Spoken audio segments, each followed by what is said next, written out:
Bonjour à toutes et à tous. Je suis Philippe Roussel, le vice-président de l'association Les Cigognes de l'Espoir, association d'aide aux personnes infertiles, dont le site internet est www.lescigognesdelespoir, tout attaché.com. Ce soir, nous vous proposons la première webconférence d'un cycle de 3 conférences sur le thème Couple en PMA, vivre ou survivre. Ces 3 conférences seront animées par 3 psychopraticiennes spécialistes de l'accompagnement périconceptionnel, partenaires de notre association de longue date. Alors, à savoir Estelle Métro, bonsoir Estelle. Bonsoir Philippe, bonsoir à tous. Mathilde Muliez, bonsoir Mathilde. Bonsoir Philippe, bonsoir à tous. Éléonore Béchaud, bonsoir Éléonore. Bonsoir Philippe et bonsoir à toutes et à tous. Vous recevez régulièrement des personnes qui désirent enfanter, qui vivent un parcours de PMA, qui font famille, parfois avec contribution de tiers donneurs de gamètes. Vous accueillez, mesdames, dans vos cabinets des couples comme des femmes en projet solo. Et dans ce cycle de conférences, vous vous adressez particulièrement aux couples. Vous observez, comme nous, que les couples sont souvent mis à rude épreuve dans les parcours de PMA. L'attente, les déceptions, les décisions à prendre touchent le couple dans son désir et son projet, dans sa relation et ses relations avec son environnement, dans la façon dont il se raconte. Dans cette première conférence, nous nous demanderons comment vivre son désir d'enfant, se projeter et traverser le temps d'attente en couple. Vous allez explorer comment le couple peut découvrir ses désirs, oser rêver et espérer encore. Se projeter ensemble dans l'écoute et le respect de ses possibles. Sortir du temps figé, suspendu de l'attente et vivre un présent fécond. Bienvenue aux participants qui viennent de nous rejoindre. Vous pourrez poser vos questions dans le chat et échanger avec Éléonore, Mathilde et Estelle en fin de conférence. Mesdames, c'est à vous. Merci Philippe et puis merci à toute l'équipe des Cigognes qui œuvre avec toi pour cette invitation à parler des couples, à parler aux couples et à parler avec les couples en fin de conférence, à parler de ce qu'un parcours de PMA peut donner à vivre et donner à traverser.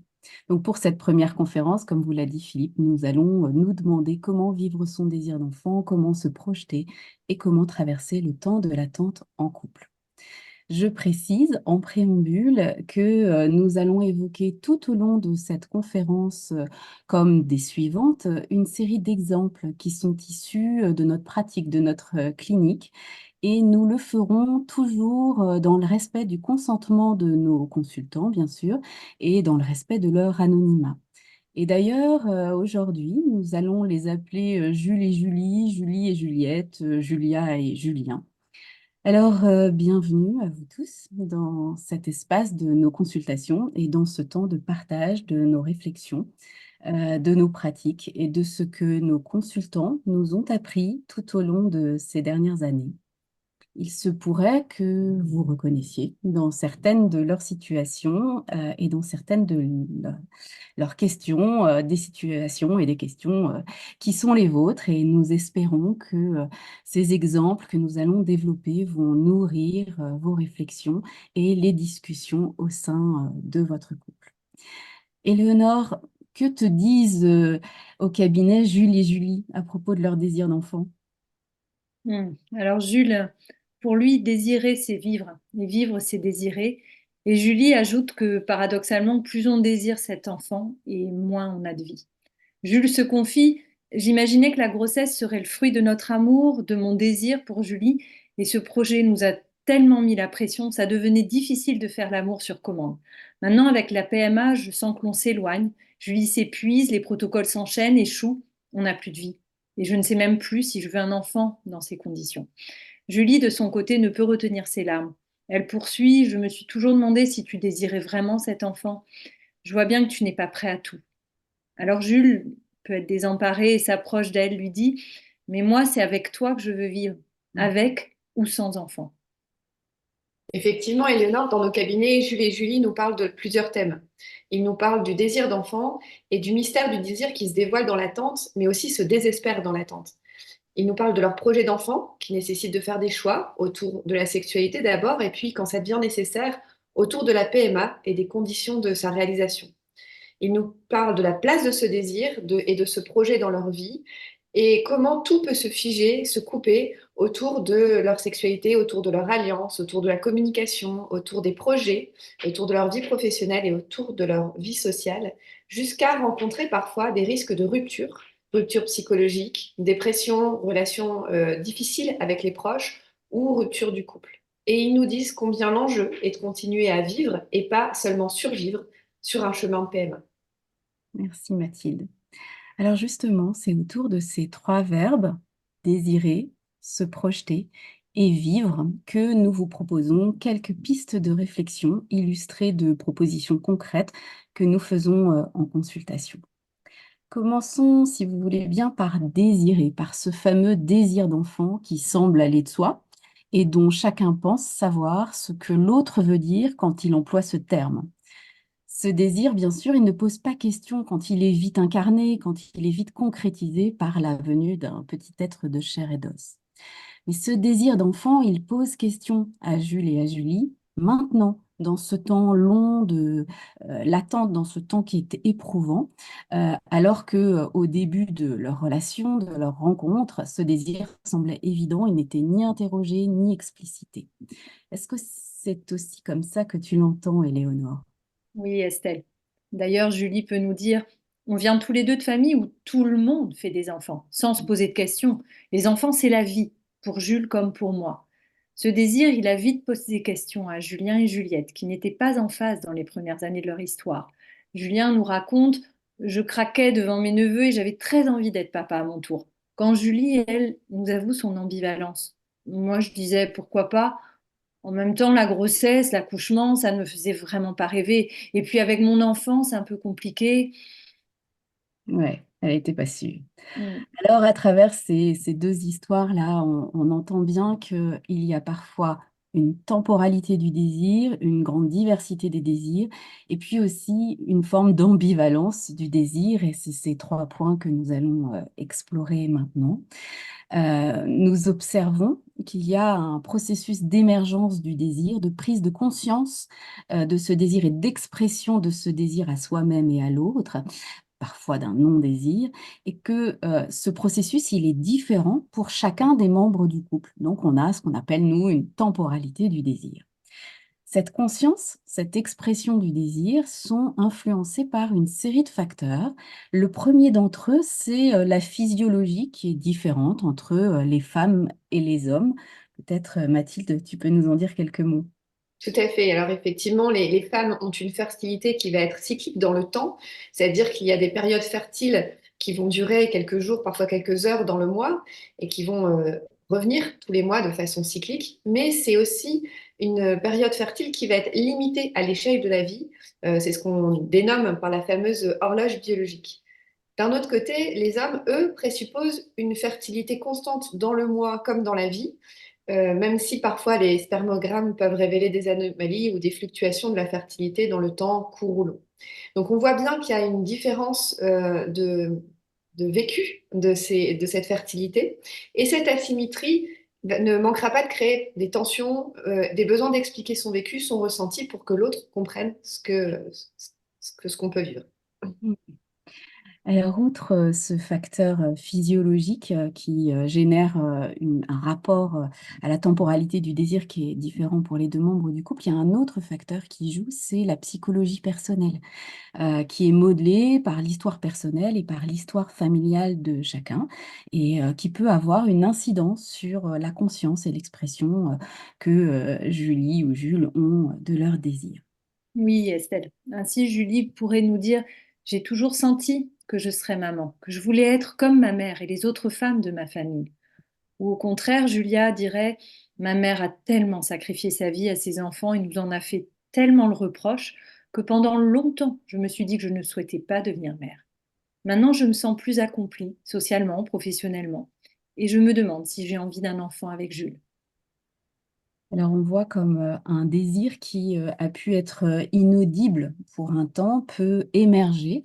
Et puis, il émerge parfois quand certains conflits personnels ou quand certains conflits relationnels sont apaisés, ou bien quand certaines missions de vie sont accomplies. Oui, alors retour dans nos cabinets, Jules, par exemple, vit sa vie au jour le jour, sans plan de vie prédéfini, et jusqu'à présent, ça lui a très bien réussi. Il se concentre sur ce qui lui permet de se sentir bien et vivant. Quand faire un enfant est devenu difficile, il ne savait pas comment affronter cette épreuve. Il se demande pourquoi se prendre la tête avec ce projet. Et si ça doit venir, ça viendra. Au fil du temps, il va même jusqu'à remettre en question son propre désir. De son côté, Julie, tout lui a toujours réussi dans la vie, parfois au prix de beaucoup d'efforts et de contrôle aussi. Ne pas réussir à tomber enceinte l'a fait vraiment douter sur ses capacités et sur son désir. Hmm. Alors, outre la physiologie qu'évoquait Mathilde tout à l'heure, et puis ces aspects de psychologie personnelle dont Éléonore nous donnait quelques exemples, là, il y a un dernier facteur, on va dire, qui joue sur cette temporalité d'expression du désir. Ce sont les conditions de sécurité. Les conditions de sécurité socio-professionnelles et géographiques, les conditions de sécurité psychologique et affective, les conditions de sécurité financière également, qui peuvent influencer sur l'autorisation que chacun va se donner ou pas, inconsciemment ou consciemment, à sentir qu'il désire un enfant, à dire qu'il désire un enfant ou pas encore. Donc, ces conditions de sécurité, ça influe sur cette autorisation que l'on se donne à investir ce désir sous la forme d'un projet concret. Je pense, Éléonore, que ça te parle là aussi de ce que nous entendons dans nos cabinets. Très clairement. Jules ne peut pas s'imaginer consciemment les joies de la paternité tant que son projet d'entreprise n'est pas en bonne voie. Julie n'ose pas passer de l'envie au projet d'enfant tant que le désir de Jules n'est pas clair et qu'elle n'a pas déménagé près de sa famille. On voit toutes les conditions dont tu parlais, Estelle. Elle a besoin de sécurité pour être mère. Encore une autre situation d'un autre couple, Julia et Julio, après des années d'essais de PMA, c'est finalement dans le temps de leur voyage de noces que va débuter une grossesse. Inconsciemment, sécuriser leur alliance par leur mariage semblait être une nécessité pour s'autoriser, comme tu le dis, à être parent. Enfin, oui. Alors, ces différences physiologiques, psychologiques et puis en termes d'exigence de sécurité entre les partenaires, donc du coup ces différences dans la temporalité du désir hein, qui en résultent, eh bien ça donne lieu régulièrement à des tensions dans le couple, bien sûr, hein, quand on n'est pas tout à fait synchrone, à des reproches, à des négociations conjugales aussi parfois. Et puis, dans certains cas extrêmes, ça peut donner lieu à des tentations de séparation aussi. On entend ça, hein, Éléonore, souvent. Et oui, Julie reproche si tu avais été prêt plus tôt, quand j'avais encore une bonne AMH, on n'en serait pas là à galérer en PMA. Julia, quant à elle, décide écoute, si tu ne veux pas engager ce projet d'enfant maintenant, je me lance toute seule. Blessée, elle pourra même penser je me lance toute seule puisque tu ne m'aimes pas assez. Alors, Mathilde, comment fait-on avec ces différences et les difficultés qu'elles peuvent engendrer? Tout l'enjeu est de pouvoir tout à la fois accueillir ces différences de temporalité dans leurs sources personnelles, que chacun puisse les exprimer et les entendre de la part de l'autre, considérer que c'est un mouvement constant et évolutif, et en même temps trouver des espaces communs, des espaces de convergence pour les deux membres du couple. Pour cela, nous invitons nos consultants à raconter, mais aussi à dessiner leur parcours de vie et à y inclure l'évolution et les fluctuations de leur désir d'enfant. C'est l'occasion de reconnaître les fluctuations personnelles et les différences entre les vécus de chacun. Et pour le couple, ça permet d'identifier les jeux de miroir et de complémentarité, de développer une compréhension mutuelle et du dialogue, et aussi, parfois, cela facilite les prises de décision. Hmm. Alors c'est vrai que ces dessins de parcours, hein, ça permet vraiment de mettre en évidence ces différences de temporalité et puis de s'apaiser en fait hein, par rapport à ces différences et de comprendre que chacun a sa propre logique, quoi. Et en plus de ces différences de temporalité dans la conscience et l'expression du désir, le couple peut aussi être confronté à la diversité des représentations de son désir, à la complexité des motivations finalement qui se cachent derrière ce terme commun, communément utilisé, de désir d'enfant. En fait, on réalise, nous, dans nos consultations et en vous écoutant, qu'il n'y a pas un, mais des désirs d'enfant. Peut-être, Éléonore, tu peux... Oui, écoutons encore une fois nos couples. Julie dit, je me vois bien avec 3 enfants. Quand Jules, de son côté, exprime avoir un enfant, si c'est possible, tu sais, ce serait déjà bien. Julie veut vivre l'expérience initiatique d'une grossesse, quitte à passer par le don d'ovocytes, alors que Jules lui rêve clairement d'avoir une petite fille qui ressemble à Julie. Ouais, c'est vrai que ces spécificités du désir de chacun qui vont s'exprimer peu à peu quand il y a un temps d'attente, ça mène là aussi à des incompréhensions, à des doutes et à des tensions autour des choix très concrets qu'il y a à faire très régulièrement en PMA. Et voilà, Éléonore, je pense que tu peux nous Oui, faire entendre encore la voix de Julie et encore la Julie. voix dans nos cabinets de nos couples, dans les Jules et Julie.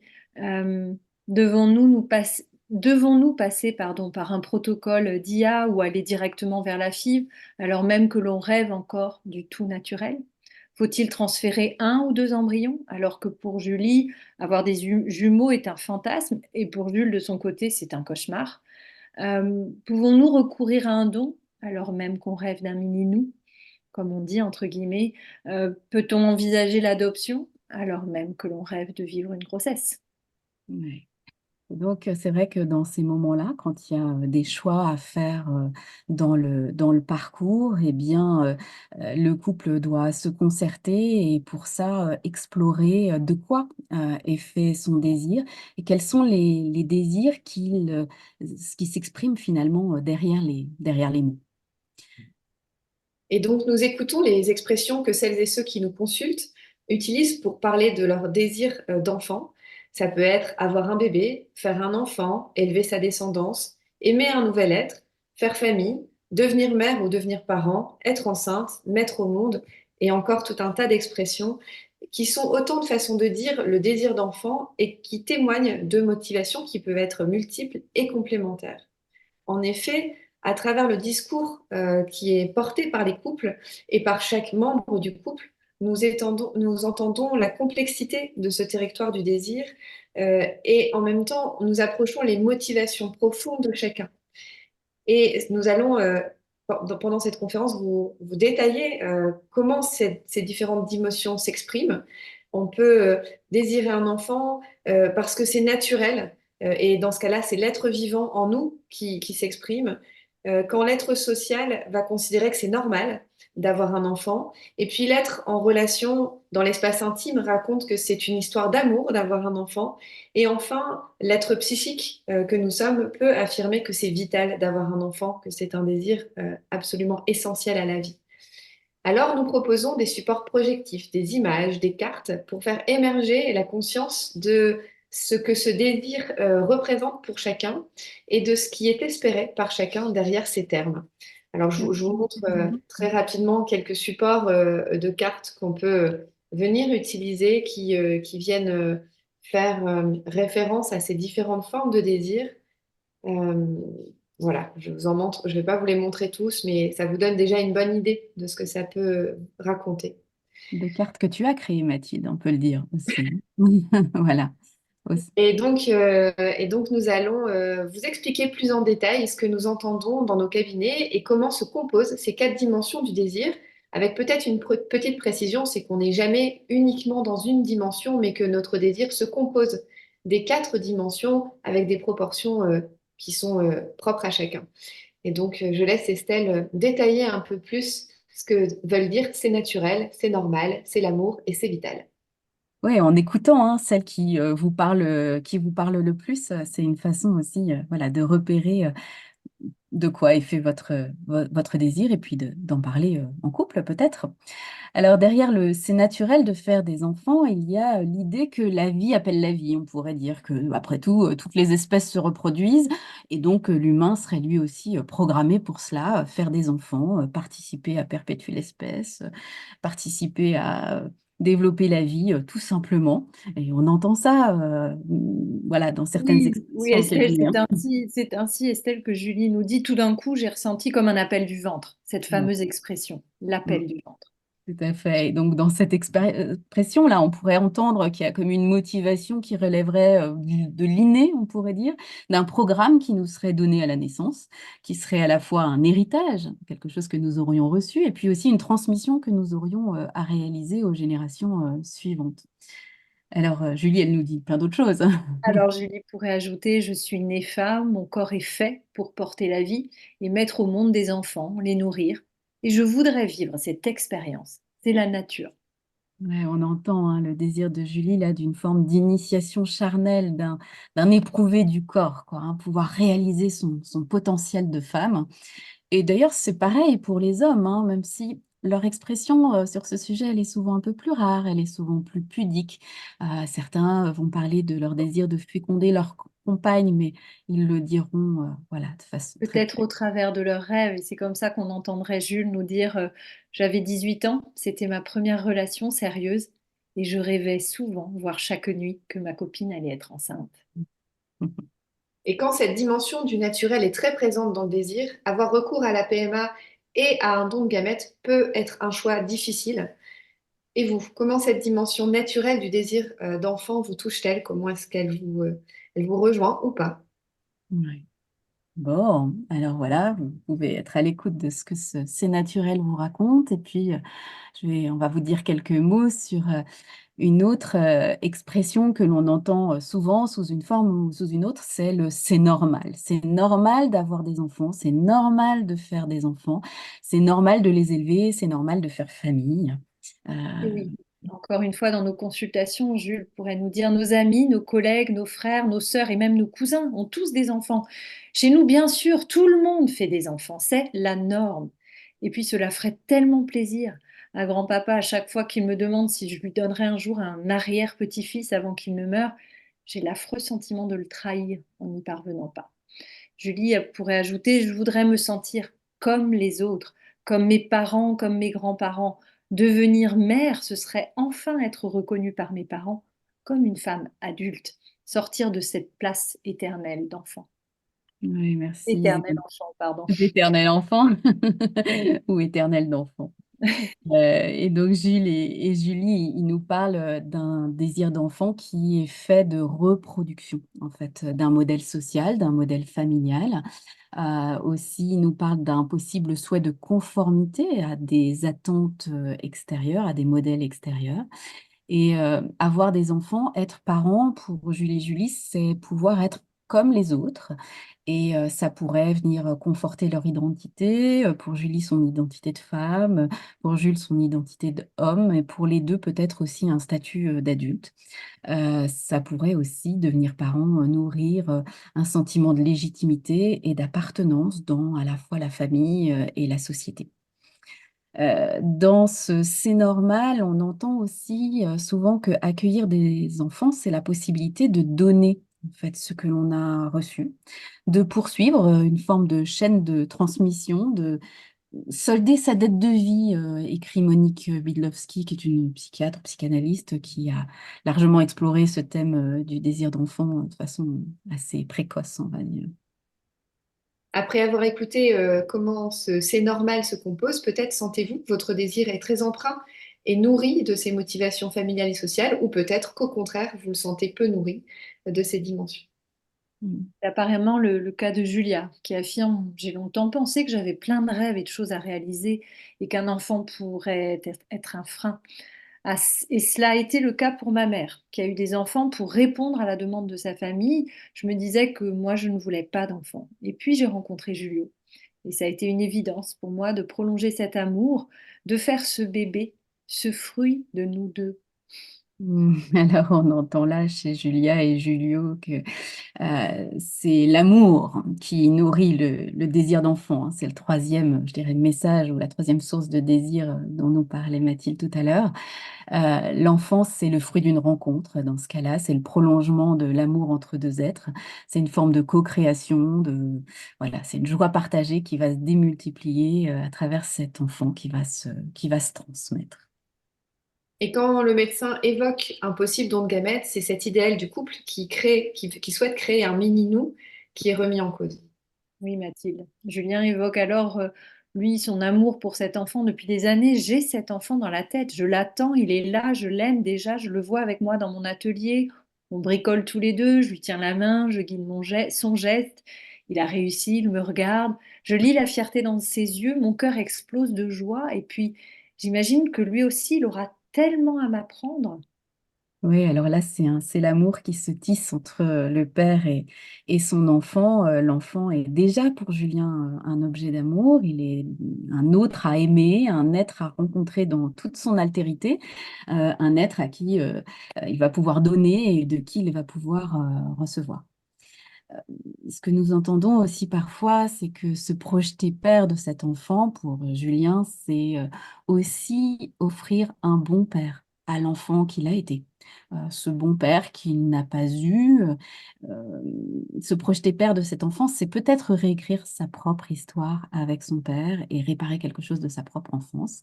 De cette manière-là, se donner aussi à soi de l'amour. À ce stade, après avoir entendu les trois premières dimensions, peut-être sentez-vous déjà de quoi est fait votre propre désir et celui de votre partenaire, et comment ces différentes sources de désir se conjuguent dans votre couple. On va écouter maintenant la quatrième source pour en savoir plus. Oui, merci Mathilde. Alors, ce qu'on entend parfois, c'est que c'est vital en fait de se prolonger dans des enfants et peut-être Éléonore, tu peux là aussi nous dire ce qui se dit dans nos consultations. Julio dit, mon père est décédé l'an dernier. Ma mère n'est plus autonome. Mon frère et moi, on doit s'organiser pour l'aider, quasi au quotidien. Je me demande comment on vieillit sans enfant. J'ai un peu de mal à le dire, cela peut sembler égoïste, mais j'ose. Et je crois que ça me donne encore plus envie d'avoir des enfants, de me dire qu'ils seront là, pour moi, pour nous, pour nos vieux jours. Oui, il y a certains consultants, quand ils sont témoins en fait du vieillissement de leurs parents, de la maladie ou de la mort de proches, ils nous disent comment ils sont plus conscients que jamais que la roue tourne. Et ils disent à ce moment-là leur sentiment d'urgence à faire advenir une nouvelle génération, à devenir parents. Alors peut-être c'est un peu pour remplacer celle qui s'en va, peut-être c'est pour ne pas être seul, peut-être pour certains c'est aussi avec le sentiment coupable de vouloir être épaulé à leur tour le moment venu. Voilà, mais ce sont tout un tas de motivations euh, que nous trouvons légitimes à devenir parents. Donc, ce sentiment d'urgence, de nécessité, il apparaît souvent tout d'un coup dans le contexte d'une nouvelle étape de vie. Et du coup, vous imaginez bien qu'il n'est pas toujours ressenti et exprimé de la même manière, avec la même intensité par les deux membres du couple. Oui, on va retrouver, Estelle, les différences dont on parlait au début de la conférence. Ainsi, pour Julia, faire un bébé est devenu vital à 40 ans. Elle nous dit, j'ai toujours imaginé avoir des enfants, mais j'avais d'abord plein de rêves à réaliser. J'ai fait de longues études, j'ai voyagé, et depuis quelques années, je sens que je suis enfin à ma place professionnellement. Je me connais bien désormais, j'ai fait la paix avec moi-même, avec mon histoire. Et c'est seulement maintenant, à 40 ans, que je me sens vraiment bien, que je me dis, ok, j'ai fait plein de choses super et j'ai plein de choses super à transmettre. Et j'ai enfin dit oui à Jules, qui lui rêve depuis très longtemps d'un bébé et s'est montré très patient. Mais ma gynécologue l'a pas vu de cet œil. Elle m'a dit que ma réserve ovarienne était faible, que mes ovocytes avaient mon âge et que ce ne sera peut-être pas facile de faire un bébé. Et là, je me dis que ce n'est pas possible, que je mourrais de ne pas devenir maman. Alors Jules ajoute, et à qui je vais transmettre ce que j'ai appris de la vie, quelle trace je vais laisser si je n'ai pas d'enfant. Oui, oui. Et là, voilà, Julia et Jules, hein, ils nous disent que le désir d'enfant peut être en partie nourri par une urgence à transmettre, à laisser une trace dans le monde, une urgence à se perpétuer, et qu'il peut être aussi nourri par l'espoir que l'on se souvienne de nous. C'est un enfant qui nous prolonge, qui prolonge la famille, qui prolonge, on pourrait dire même l'humanité, et ça pourrait être entendu comme une quête de dépassement de la mort aussi, d'une certaine manière. Et quand le désir est perçu comme vital, c'est un moteur pour investir des projets qui dépassent parfois les limites qu'on imaginait, comme par exemple le don de gamètes, et qui peuvent appeler à un temps de réflexion et de maturation. Le désir d'enfant de chaque personne est donc empreint de toutes ces dimensions. C'est naturel, c'est normal, c'est l'amour et c'est vital. Et chaque fois, comme nous le disions, dans des proportions qui lui sont propres. Cette composition du désir singulière, elle est différente pour les deux membres d'un couple. Et la façon dont chacun va vivre ce désir va influencer les choix communs et va amener le couple à choisir telle ou telle option procréative. Cette exploration des options possibles en lien avec les désirs du couple, mais aussi avec les valeurs que le couple porte, les convictions de chacun, les croyances de chacun, mais aussi les limites de chacun, fait partie intégrante des accompagnements que nous proposons. Et grâce à différents outils, nous allons aider les couples à tisser leurs désirs communs et complémentaires et à discerner les options procréatives qui vont leur correspondre et les options procréatives qui vont moins leur correspondre en fonction de leurs croyances et de leurs limites. Bien, merci Mathilde. Alors, on a dit comment ce désir d'enfant, l'expression de ce désir d'enfant, elle va être influencée par la temporalité de la prise de conscience chez chacun des partenaires, comment chacun est porteur je dirais, d'une composition du désir qui est différente, singulière, et que dans le temps de l'attente, c'est ça que souvent les couples vont explorer. Alors, il y a le temps de l'attente, puis il y a les choix qui sont à faire aussi. Et puis, en plus, il se trouve que ce désir d'enfant, ça n'est pas notre seul désir. Bien sûr, nous avons toute une série d'autres désirs et nous pouvons avoir régulièrement un sentiment d'ambivalence. Alors, l'ambivalence du désir d'enfant, moi, j'ai envie de dire que c'est la norme, en fait. C'est humain. Tous les couples l'expérimentent, plus ou moins. Mais quand l'attente est longue, que les cycles de PMA s'enchaînent, la conscience de cette ambivalence, elle fait douter les couples de leurs désirs et c'est extrêmement culpabilisant. Peut-être, Éléonore, tu peux nous dire ce que Julie en dit. Oui, tout à fait. Julie peut exprimer un matin à la veille d'une quatrième fibre. On était tellement bien ce matin, juste tous les deux, avec Jules. Et puis se sentir tout de suite coupable. Mais si je dis cela, est-ce que ça signifie que je ne veux pas vraiment cet enfant? Alors bien sûr, voilà, vous entendez qu'il y a une part de Julie qui désire très probablement, très sincèrement cet enfant. Et en même temps, il y a une autre part d'elle qui apprécie le temps passé à deux comme couple conjugal. Et c'est juste normal.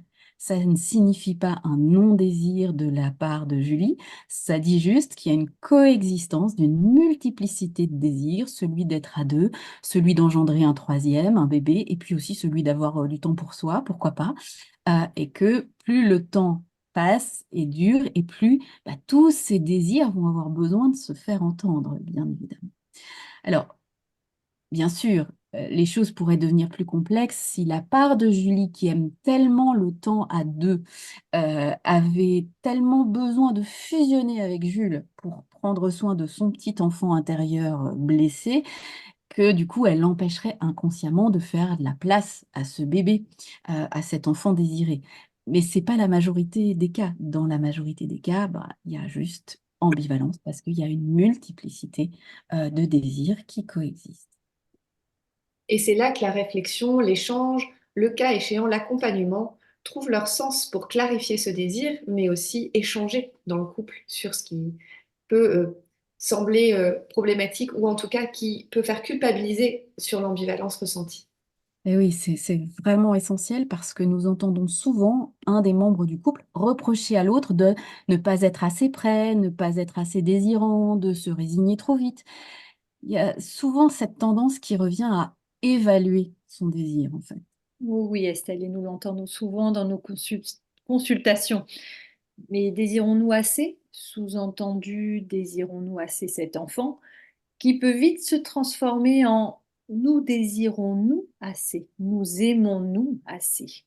Eh oui. Et du coup, quand la lancinante question du pourquoi ça ne marche pas, vous la connaissez bien, celle-là, hein, quand elle se présente, cette question du pourquoi ça ne marche pas, il est très tentant de répondre en s'engouffrant dans cette fameuse évaluation du désir, de pointer le désir comme source de toutes les difficultés. Le désir, il serait venu trop tôt, ou bien trop tard, il est exprimé trop fort, ou bien il prend toute la place, ou bien il est exprimé trop peu, il est accusé d'être trop timide. Il apparaît aussi comme en concurrence avec d'autres désirs, ou bien encore peut entendre que l'un des deux partenaires désirerait moins que l'autre. Il est en effet tentant, Estelle, de pointer du doigt les différences, les asymétries du désir dans le couple, et pourtant cela n'aide en rien à part créer des tensions. La recherche de la cause du fautif, l'autoculpabilisation, la culpabilisation du conjoint alimentent les tensions existantes ou peuvent faire naître de nouvelles tensions au sein du couple. Nous préférons, à la place de ça, inviter le couple à reconnaître les différences et les limites de chacun, ce qui permet dans un second temps de définir le champ des possibles du projet de PMA et donc de co-construire ensemble plutôt que de se renvoyer la faute. Il nous semble également important de s'autoriser à rêver de nouveau, de soutenir, d'honorer ce rêve et cet élan vital du couple et donc de pouvoir venir même le concrétiser à travers des supports de création commune comme par exemple des collages ou l'utilisation d'images de photolangage pour pouvoir exprimer ce désir et surtout s'autoriser à rêver de nouveau. D'ailleurs, Mathilde, voici les retours que l'on peut avoir sur ce type d'outil. Jules était un peu sceptique au départ. Finalement, il nous dit, je suis heureux d'avoir pris ce temps à deux pour rêver une vie avec un enfant, mais aussi une maison, nos amis, des voyages, des moments partagés en cuisine. Finalement, avoir co-créé cette vision partagée pour notre futur, c'est comme au début de notre relation, quand on imaginait le futur en riant. Et je sais à nouveau que où nous allons ensemble. Julie ajoute, j'étais très émue de voir qu'en mettant en commun les images que nous avions choisies, chacun de notre côté, nous avions toute une série d'images qui se ressemblaient beaucoup, on se rejoignait. Et en même temps, je suis très touchée de voir combien Jules se projette vraiment dans cette vie à trois. Je le vois, on est ensemble, vraiment. Et donc, ces outils sont vraiment des moyens de reconnaître ses propres désirs et ses ambivalences et de pouvoir co-créer ensemble, redonner du sens ensemble. Le collage, par exemple, c'est un processus qui permet de faire exister la projection d'une parentalité. En effet, ça permet que chacun se sente reconnu dans sa contribution et dans son individualité, mais aussi de pouvoir créer quelque chose ensemble. Je suis un, tu es une, ensemble nous sommes deux et nous créons un troisième. Aujourd'hui, ce troisième en séance, ça va être un collage, une vision partagée, un espace commun, et puis demain, ce pourrait être un enfant. Ce sont donc les prémices de l'articulation entre le couple conjugal qui est déjà existant et le couple parental qui souhaite naître et devenir. Et d'autres fois, quand ça nous semble opportun, on peut aussi travailler avec ce qu'on appelle une crèche qui va permettre de représenter la famille. Et donc, comment fonctionne cet outil de crèche? On va inviter chaque personne à choisir un personnage pour se représenter et puis à choisir un autre personnage pour représenter l'enfant à venir.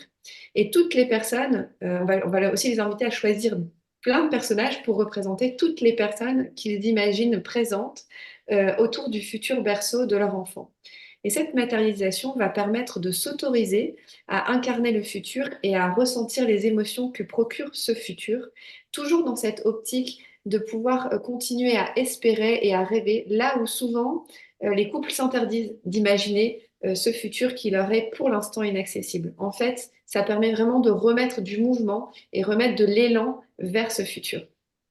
Oui, Mathilde, en t'entendant parler de la crèche, je me souviens de Jules qui finalement, en voyant s'investir dans la création de cette famille Playmobil, Julie se sentait alors comme... Au départ, elle se sentait seule gardienne du désir, et là, elle voit son conjoint vraiment s'investir dans cette famille Playmobil. D'ailleurs, il voulait quasi les emmener du cabinet, alors qu'au départ, elle nourrissait vraiment des reproches à son égard. Elle est désormais rassurée de le sentir à ses côtés et véritablement désirant. Là encore, elle l'a vu. Et lors de la séance suivante, ils vont témoigner tous les deux de leurs échanges pacifiés, d'une complicité retrouvée et qu'ils se sentent de nouveau à deux. Le couple redevient finalement contenant, il fait enceinte et Jules et Julie peuvent se détendre et se laisser porter par ce flux qui est là. Notons que parfois, je tiens à le préciser, Julie et Jules, les Jules et Julie, là on les a un petit peu désignés, mais évidemment tout ça fluctue et que Mhm. chacun, vous l'aurez compris, a ses propres ambivalences. Hmm. Merci Éléonore. Alors voilà, on a pris longuement le temps de parler du désir parce que nous partageons vraiment cette conviction avec le temps et l'expérience que donner et redonner de l'espace au désir, c'est vital en fait pour le couple. C'est ce qui permet de retrouver du souffle dans la concrétisation de son projet d'enfant, tout particulièrement voilà, quand on va en PMA.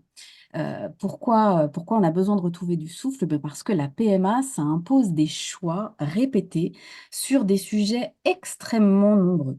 Et pour faire ces choix, il faut bien sûr connaître ses options, il faut aussi connaître ses limites et il faut pouvoir tenir compte d'une boussole qui est le désir de chacun des membres du couple et le désir partagé, celui sur lequel on converge et que l'on couve ensemble, si je puis dire.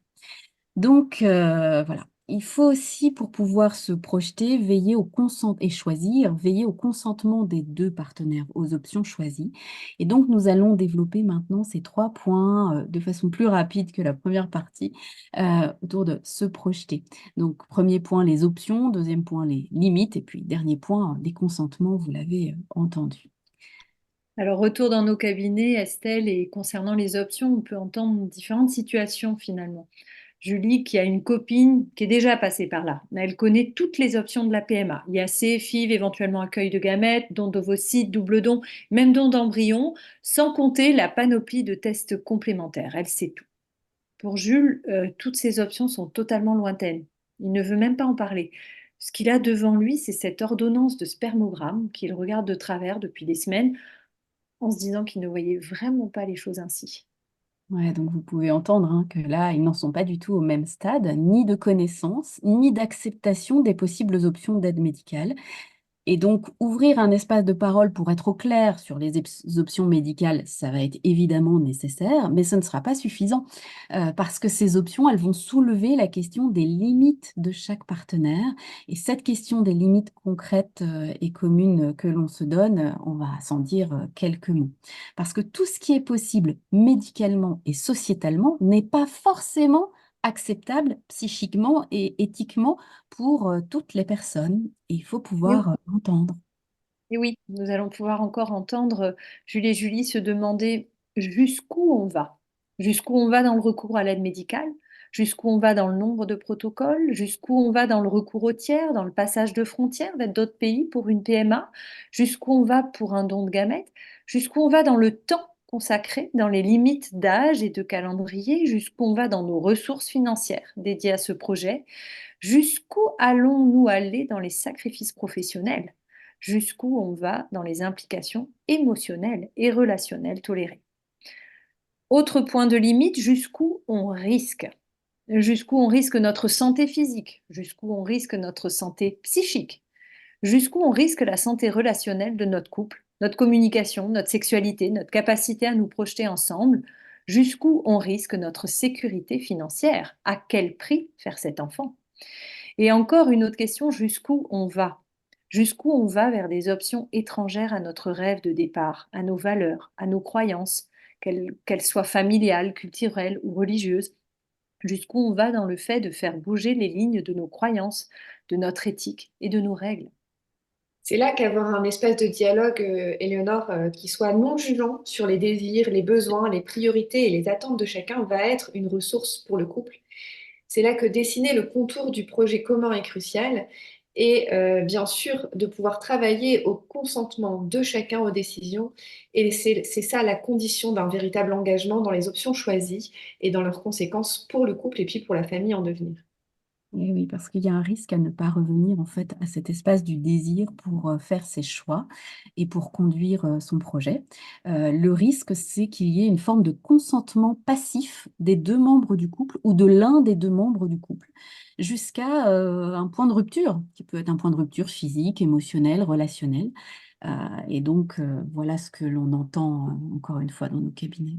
Julia a dit oui à une FIV avec don d'ovocytes, car elle sait combien c'est important pour Julien d'être père, et elle veut lui faire plaisir. Mais en fait, elle se sent sombrer en dépression.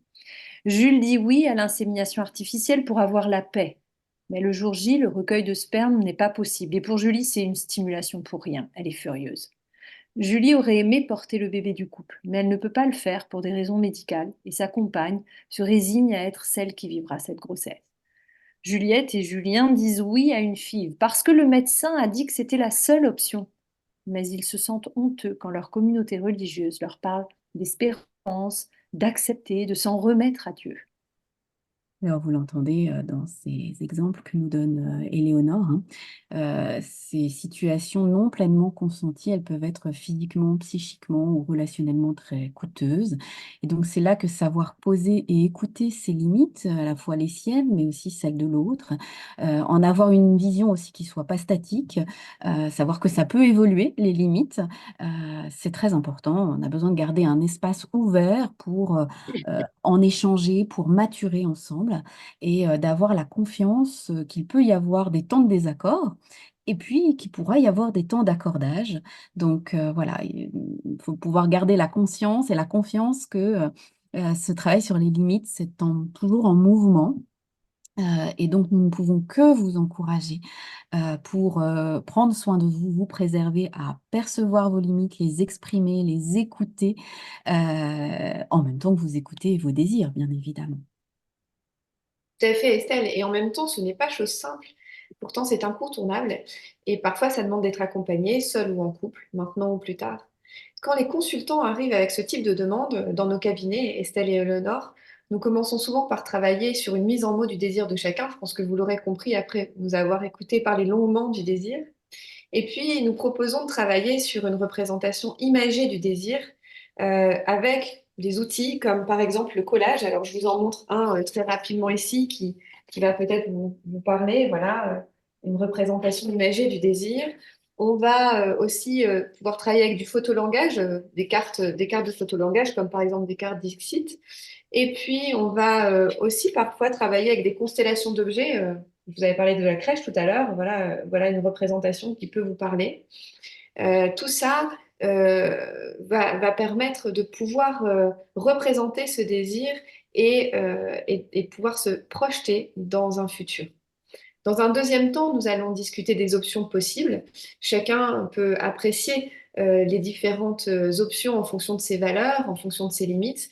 Et ainsi, le couple va pouvoir identifier les options qu'il privilégie pour le projet commun. Mais réfléchir ne suffit pas toujours. Il va s'agir également de ressentir quelles émotions naissent avec chaque option possible et s'assurer que ensemble, le couple aura suffisamment d'énergie pour s'engager dans la voie choisie et pour la suivre. Et donc, on va vraiment travailler avec des outils qui vont permettre au couple à la fois de prendre une décision mentale, mais aussi de sentir à l'intérieur d'eux ce que suscite cette décision et comment ils se voient s'engager dans cette voie ensemble de manière à pouvoir euh, toucher du doigt la certitude que cette option leur correspondra. Et donc, pour cela, on va proposer aux consultants de se projeter dans différents scénarios envisagés et de valider autant émotionnellement que mentalement que cette option leur convient. Ce travail d'élaboration va permettre de s'orienter dans le champ des possibles pour le couple avec plus de conscience, plus de conscience aussi, et enfin de sécurité pour lui, pour le couple et pour la famille en devenir. Merci, merci Mathilde. Alors, on a parlé de désir, on a parlé de projet, il nous semble qu'il y a un enjeu majeur en fait, hein, dans ce projet qui peut prendre du temps, dans ce temps d'attente, c'est de continuer à vivre. Parce que ce processus de PMA, il est fait de projection, d'action, d'attente contrainte. Il arrive que Jules dise leur besoin d'une pause, leur besoin de lâcher prise, voire même certains peuvent dire leur tentation d'un renoncement par peur de passer à côté de leur vie à trop vouloir la donner. Alors, dans ces cas-là, il est urgent de sortir de la course infernale euh, et parfois d'une attente figée pour pouvoir vivre et pas seulement survivre. Oui, Estelle, Julie a dit depuis que nous sommes en PMA, j'ai l'impression que nous ne vivons que pour cela. Et Julien ajoute, c'est comme si nous avions arrêté de vivre. Tout est suspendu. Ce mot, hein, suspendu, on l'entend vraiment très souvent. Oublier les sorties, les week-ends avec les copains, les voyages, et changer de boulot ou de lieu de vie, ça voudrait dire changer de centre de PMA. Alors, on attend. On n'en finit pas d'attendre. Et oui, le projet là d'enfant, il prend parfois une telle place et il nécessite un tel investissement à la fois psychique, temporel, financier, que très régulièrement le reste semble éclipsé et certains expriment le sentiment de ne plus vivre, de juste survivre, sans perspective autre que le prochain traitement ou la peur d'un nouvel échec. Alors un parcours de fécondité, ça peut engloutir et épuiser si c'est vécu comme une longue attente infructueuse, avec un espèce de long tunnel sans pause et sans fin. Ça peut devenir mortifère. Donc, il nous semble plus aidant, dans la mesure du possible évidemment, de pouvoir l'aborder comme un processus, comme quelque chose de cyclique. Vous savez, comme une respiration, un inspire, un expire, et donc d'être plus dans le rythme de la vie. Alors, c'est pas simple. Il y a un certain nombre d'obstacles enfin, pour pouvoir intégrer une telle vision un peu organique des choses, une vision organique plus que mécanique, on pourrait dire, du parcours de PMA. Les principaux obstacles qu'on identifie, c'est le fait de conditionner le sens de sa vie à la venue de ce bébé. Et puis un autre obstacle, c'est le fait d'être paralysé par toute une série de peurs. Alors on va se dire quelques mots autour de ces deux points-là. Julius désespère de devenir papa. Il dit: je retrouverai ma joie de vivre quand notre bébé sera là. Julie dit: au début de nos essais bébés, j'attendais chaque jour d'attendre un enfant. J'imaginais que notre vie de famille allait vraiment commencer le jour du test de grossesse positif. Aujourd'hui, cela devient insupportable de tout remettre à si ou quand nous aurons un enfant.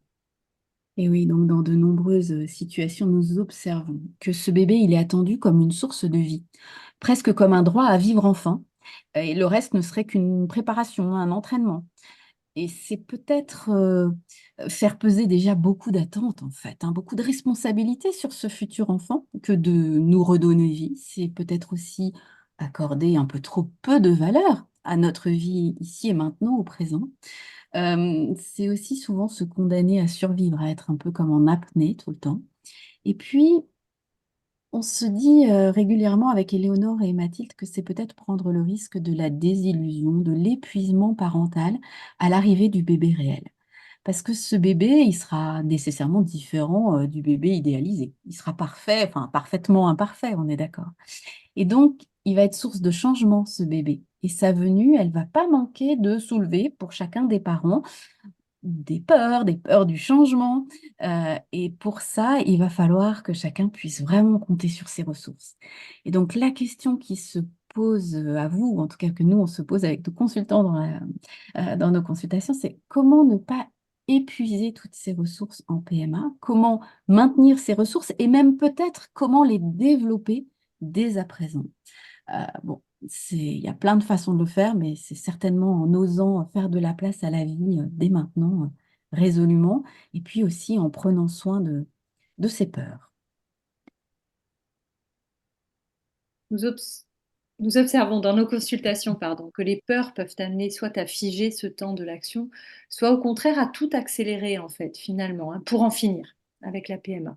Alors la liste des peurs est souvent longue pour Jules et Julie. Peur de la rupture émotionnelle pour soi et pour l'autre, de sombrer dans la dépression, peur pour sa santé physique, pour Julie de se faire mal avec toutes ces injections, pour Jules qu'elle ne se fasse du mal avec tous ces traitements. Ils peuvent avoir peur de la rupture avec l'entourage en s'étant un petit peu isolés. Peur de la rupture avec le travail, les exigences du protocole PMA ne sont pas toujours compatibles avec le rythme professionnel et le travail peut sembler bien futile par rapport à cet enjeu-là de donner la vie. Peur de ne pas être capable d'être ce parent idéal, d'autant si on attend un enfant idéal, comme un petit peu nous tous. Et osons le dire aussi, la peur de la rupture du couple et de la séparation. Hmm. Alors, toutes ces peurs de perte et de rupture, elles sont à écouter. Elles peuvent être considérées comme des messages, en fait. C'est le signe que Jules et Julie sont profondément attachés à la vie et aussi le signe qu'ils ont des besoins de sécurité, de réassurance. Donc, il est important d'entendre ces messages des peurs, ces besoins qui sont révélés par les peurs pour tenter d'y répondre. Et il peut arriver que ces peurs, chez certaines personnes, elles fassent des échos à des traces de traumatismes passés dont on pourrait craindre qu'ils ne se reproduisent dans le futur. Alors, c'est comme un passé, hein, un passé qui ne serait pas passé, comme quelque chose qui ne serait pas intégré, des deuils personnels ou des deuils familiaux qui ne seraient pas faits, et qui projetteraient leur ombre sur le futur. Alors Estelle, tu parlais des besoins. Je crois que nos auditrices et nos auditeurs ont aussi des besoins. Ils sont un petit peu moins là et peut-être que on dépasse un peu notre temps. Alors peut-être qu'on va un peu encore accélérer ou peut-être écourter des éléments. Voilà, Julien sait que ses parents associent leur séparation à sa propre naissance et il craint que la naissance d'un enfant n'ait raison de son couple. Il y a vraiment une croyance là. Mm. Juliette craint de son côté d'être envahie par une dépression postpartum comme sa mère et comme ses sœurs avant elle. Elle sort d'une vision fataliste quand elle réalise que sa grand-mère n'a pas eu la possibilité de pleurer et d'honorer son dernier enfant perdu à la naissance. Elle va s'apaiser en organisant le rituel familial qui a manqué autour de cet enfant. Ok, donc tous ces sentiments et ces émotions, ces peurs comme les colères et les jalousies ou les pertes et les tristesses, ça peut devenir une source d'apprentissage sur soi, vous l'aurez compris, mais aussi d'apprentissage sur l'autre et puis sur les dynamiques familiales de chacun. Et cette attente, elle peut permettre d'éprouver ses ressources, son courage, sa ténacité, sa détermination aussi, et puis sa résilience.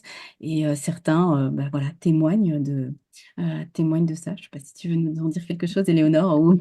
Voilà, Juliette et Julio disent combien ces 5 années d'attente, tous ces protocoles PMA leur auront appris à mieux se connaître et en tant que couple et qu'ils se sentent parents ensemble, sans oublier d'être amis, d'être amoureux, d'être amants.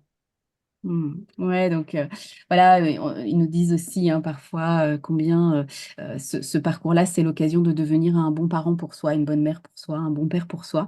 Et c'est souvent une ressource essentielle pour s'autoriser en fait à faire un enfant. Bon, vous l'aurez compris, il peut y avoir une nécessité de donner du sens à cette attente, de lui donner une portée symbolique. Ça ne veut pas dire que, je dirais, ce soit la vérité dans l'absolu, mais nous sommes des êtres qui nous racontons des histoires et donc intégrer ce parcours de PMA dans notre histoire, pouvoir se dire, bah, OK, c'est notre vie, elle est comme ça et on l'accepte comme ça peut être quelque chose de précieux pour pour certaines personnes. Tout à fait, Estelle. Et d'ailleurs, nous proposons à nos consultants dans nos cabinets différentes pratiques qui permettent d'éclairer leur rapport à la vie, au temps qui passe et au futur.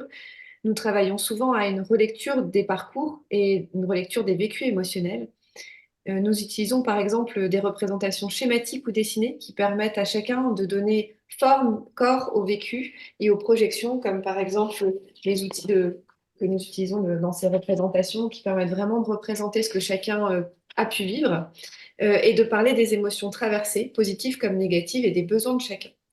Nous allons aussi, cet outil qui permet de voir ce qu'on a traversé permet à chacun de se mettre à la place de l'autre, de relire ce qui s'est passé, de mettre de la perspective, de nommer les pertes, de nommer les renoncements que l'on a traversés. Mais aussi, cet outil de représentation va permettre de se projeter, d'avoir conscience des renoncements que l'option retenue va impliquer et de l'accepter pour avancer. Et enfin, ces représentations permettent d'identifier comment ce parcours nous a fait grandir, quelles ressources nous avons mobilisées et quelles ressources nous avons développées pour traverser ce parcours. Donc, cette représentation schématique permet vraiment de revenir sur ce qui a été vécu, mais aussi de projeter le futur. Un autre outil que nous utilisons régulièrement dans cette relation au temps, c'est la ligne de projection dans le temps, avec l'idée de dépasser cette projection et cette perspective ultime qu'ont souvent les couples qui sont en parcours de PMA, qui est le test de grossesse positive, et d'imaginer que cette ligne, elle va dépasser ce test de grossesse positive et d'imaginer d'accompagner, enfin de proposer au couple d'imaginer la suite, en fait, de s'inscrire dans le temps long, dans le temps des possibles, avec pour intention de venir défiger ce qui se cristallise autour de ce parcours et inviter les couples à se remettre en route afin de pouvoir continuer à avancer. Ouais, alors, Tout ça va, oui, vas-y, vas-y. j'ai tout ça dans l'idée de pouvoir motiver l'échange, motiver la complémentarité, mais aussi de pouvoir sortir d'une forme de rumination et de favoriser un élan vital vers le projet. Mm.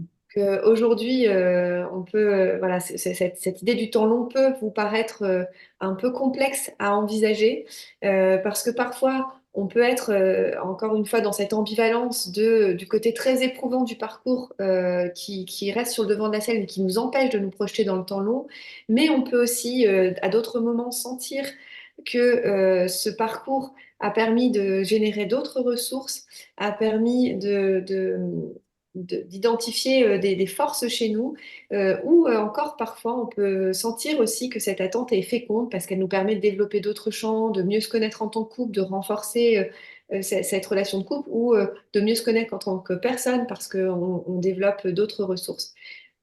Voilà, il y a vraiment une ambivalence autour de ce temps de l'attente. Et l'enjeu, c'est d'accueillir toutes ces fluctuations et ces évolutions en essayant de pouvoir se reprojeter dans tous les domaines de sa vie et d'imaginer comment tout ça va pouvoir évoluer. Bon, alors comme je crois que justement on est un peu pressé par le temps, j'ai envie de dire là peut-être que, voilà, comme suite de Mathilde, il y a à la fois cet enjeu de se projeter dans le futur et de rêver à nouveau et de vibrer dès maintenant l'endroit où on a envie d'aller.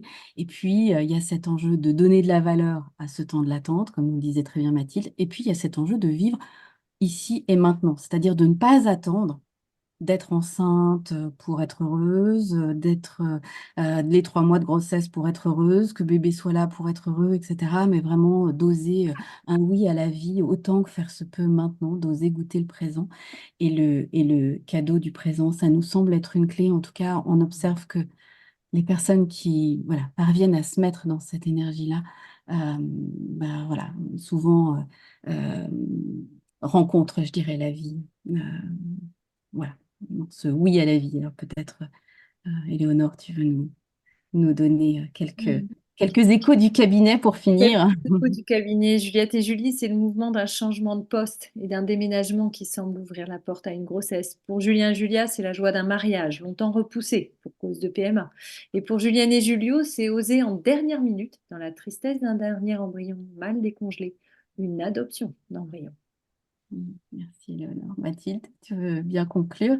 Ouais, je conclus rapidement. Voilà, nous espérons que ces questionnements et ces exemples que nous avons développés ont nourri votre réflexion et se prolongeront par des discussions au sein de votre couple, et que peut-être vous aurez senti le besoin d'avoir un espace tiers ou pas, hein. L'idée, c'est pas du tout euh, de, de, de promouvoir quoi que ce soit, mais bien de vous donner des pistes de réflexion pour pouvoir nourrir vos réflexions, vos questionnements et vos discussions de couple, et vous donner le maximum de soutien dans le parcours que vous traversez, parce que nous savons combien il est éprouvant. Dans tous les cas, prenez soin de vous, prenez soin de votre couple, de votre désir et de votre vie.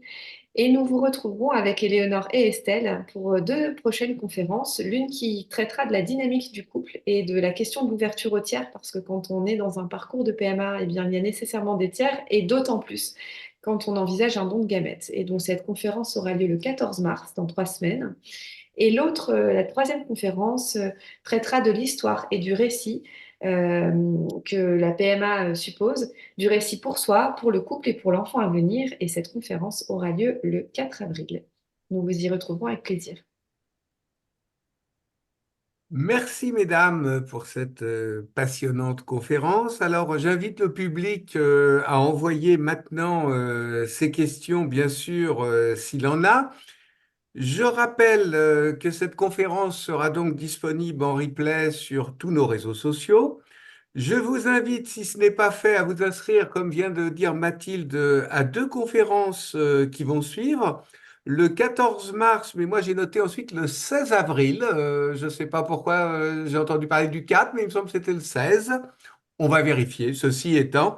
Ces 2 conférences s'appellent Comment vivre ce parcours à deux et avec les autres, et comment intégrer ce parcours dans nos histoires de vie. De toute façon, vous allez trouver les liens d'inscription et les dates précises sur la page dédiée à ces conférences sur notre site internet à la rubrique événements. Je rappelle enfin qu'on vous retrouve, mesdames, alors, sur vos réseaux sociaux, bien sûr, sur vos sites internet, dans la liste de nos partenaires. Certaines d'entre vous participent à nos rencontres à Paris et en province. Je précise aussi que vous consultez par visioconférence de toute la France, et que vous animerez des ateliers lors de notre prochaine réunion à Paris le 5 mai 2024. Alors, maintenant, place aux questions. J'ai une question de Nathalie. Est-ce normal, après l'échec, on a envie d'arrêter et finalement, on a tellement envie qu'on envisage de continuer. Mesdames, Hmm. Oui, alors je sais pas si l'une d'entre vous veut répondre. Alors je veux bien en dire quelques mots. Euh, il y a quelque chose de très important, c'est que quand on a nourri un espoir pendant très longtemps et puis qu'on est déçu, ben, on vit une perte, donc de la tristesse, et donc on est dans une forme de deuil, hein. Et donc dans ce temps-là, il est logique d'avoir envie d'arrêter et même de ne plus entrevoir de perspectives, hein. On est centré sur cette perte que l'on vient de vivre et sur surtout le besoin de se préserver et de ne pas revivre de perte. Donc il y a cette peur aussi, hein, là, qui fait que on veut surtout pas regarder le futur. Et votre question, Nathalie, elle me fait penser évidemment à toute une série de personnes rencontrées, de couples rencontrés. Et ce que j'observe, c'est qu'il peut y avoir régulièrement un décalage dans le couple, justement, par rapport à cette envie d'arrêter, puis cette envie d'y retourner. Bah souvent, voilà, Nathalie, comme vous, on entend Julie, pour reprendre le prénom qu'on a choisi, on entend Julie dire que bah non, elle veut surtout pas y retourner. Et puis, quelques semaines plus tard, souvent 15 jours plus tard ou 2 mois plus tard, tout d'un coup, elle va dire que, ah ben si, ça y est, il y a urgence à y retourner. Et Jules, il est complètement perdu parce que lui, après l'échec, il était prêt à continuer parce qu'il garde, voilà, la perspective. Et donc, il est un peu troublé en fait par ces revirements de Julie par rapport au fait d'y aller ou pas y aller. Peut-être un point complémentaire que je pourrais donner, puis je donnerai la parole à mes collègues, c'est que les femmes et les hommes n'ont pas tout à fait le même rapport au temps, en particulier autour de ces projets d'enfantement. Les femmes auraient tendance à être, bah, du fait de leur cycle hormonal, dans un cycle émotionnel qui fait que voilà, parfois elles regardent le futur et puis parfois elles sont plus au présent et centrées sur elles-mêmes. Et les hommes vont être dans un rapport au temps long et donc vont garder le cap d'une certaine manière. Donc c'est aussi ça l'intérêt dans un couple, c'est quand voilà, une dimension plus féminine va pouvoir vivre les cycles, même si c'est inconfortable, et une dimension plus masculine va pouvoir garder le cap. Et que on va reconnaître cette différence euh, et se soutenir l'un l'autre, enfin voilà, s'entendre et se soutenir dans ces différences. Voilà, je ne sais pas si j'étais à peu près claire, je l'espère, Nathalie. Peut-être Éléonore ou Mathilde, il y a quelque chose que vous aimeriez ajouter par rapport à ça? J'ajouterais peut-être que pour une femme en général, le fait de projeter un nouveau cycle et de projeter euh, une fille, enfin une implantation d'embryon est vécu comme quelque chose de l'ordre d'une projection très forte, qui est vécu aussi physiquement, corporellement, c'est-à-dire que la femme porte ce projet avec son corps et le vit physiquement à l'intérieur de son corps. Et donc quand le projet, enfin l'embryon ne s'accroche pas ou qu'il y a une fausse couche, elle le vit aussi de manière extrêmement physique et corporelle. Et donc, il y a vraiment comme un temps du deuil à respecter pour pouvoir se remettre en route vers un nouveau cycle, un nouvel essai. Alors que pour un homme, c'est souvent plus un projet avec une horizon large et qui lui est extérieur, en tout cas extérieur à son corps. Et donc, du coup, un échec est vécu avec beaucoup plus de distance, peut-être comme une entrave à un projet plus global, et donc est vécu de manière dans un temps qui est plus long. Et donc, la différence de vécu aussi s'explique par la différence de la proximité, on va dire, et la différence de vécu corporel aussi. Et ça explique aussi pourquoi est-ce qu'il y a ce cycle aussi pour la femme, de ce besoin de faire un temps de pause, de faire ce deuil avant de pouvoir se relever et de recommencer un nouveau cycle. Alors là, évidemment, hein, on fait quelques généralités, puis je vais Oui, on donner fait la quelques parole à généralités. Éléonore. Il y a évidemment toutes les nuances possibles. Voilà. en complément peut-être très rapide, ce serait de dire par rapport aux différences de temporalité, tout ce que vous venez d'énoncer, Estelle et Mathilde, c'est peut-être comment se préparer. On a parlé de ces différents temps, de ces ambivalences, mais comment peut-être après un transfert, avant de faire le test, comment pouvoir imaginer qu'on va pouvoir vivre. Alors là, c'est comme dans tout ce qu'on a dit, dans sa complexité, à la fois de garder le désir et l'espoir que ça va marcher, mais comment aussi peut-être dire à deux et s'imaginer et si ça marche pas, et de s'y préparer déjà, de pouvoir un peu nommer peut-être à des moments. Pour certains, j'ai vu des personnes que ça pouvait aider aussi de pouvoir peut-être un peu anticiper ça et imaginer déjà à deux et d'essayer de s'accorder dans les possibilités de ce que l'on fera après, s'il y a échec. Certaines personnes ont besoin de cette sécurité-là, oui, tout à fait. Merci. Bien, avant de passer à la question suivante, j'ai vérifié les dates. C'est bien 14 mars et 4 avril. Oui. J'avais sur ma fiche une erreur sur la fiche qui m'avait été transmise. On m'avait indiqué 16 avril. Donc, mais j'ai vérifié sur le site, c'est bien 4 avril. Oui. Autre question d'un spectateur ou d'une spectatrice anonyme. Vous terminez en évoquant l'adoption. Les médecins l'évoquent aussi souvent comme une solution miracle pour avoir une famille. En France, l'adoption, c'est 15 000 nouveaux agréments par an, 1 500 nouvelles adoptions. Comment garder l'espoir? Hmm. Ah, comment garder l'espoir? Alors, ouais, effectivement, la situation de l'adoption, voilà, est aujourd'hui complexe. C'est une réalité. Euh, et, euh, et je pense enfin, je peux vous rejoindre dans l'idée que c'est quand même une légende urbaine de dire que voilà, l'adoption, si j'ai bien compris votre point, déclencherait des grossesses. Enfin, voilà, il y a pas de, je sais pas si j'ai bien compris, mais j'ai cru comprendre ça. Voilà, ça c'est voilà. Donc, comment garder l'espoir dans le monde de l'adoption tel qu'il est? Euh, je crois que c'est important de garder son rêve, effectivement, de continuer à agir, mais peut-être d'envisager parfois des alternatives. Euh, et c'est une mère adoptive qui vous parle. Donc, voilà.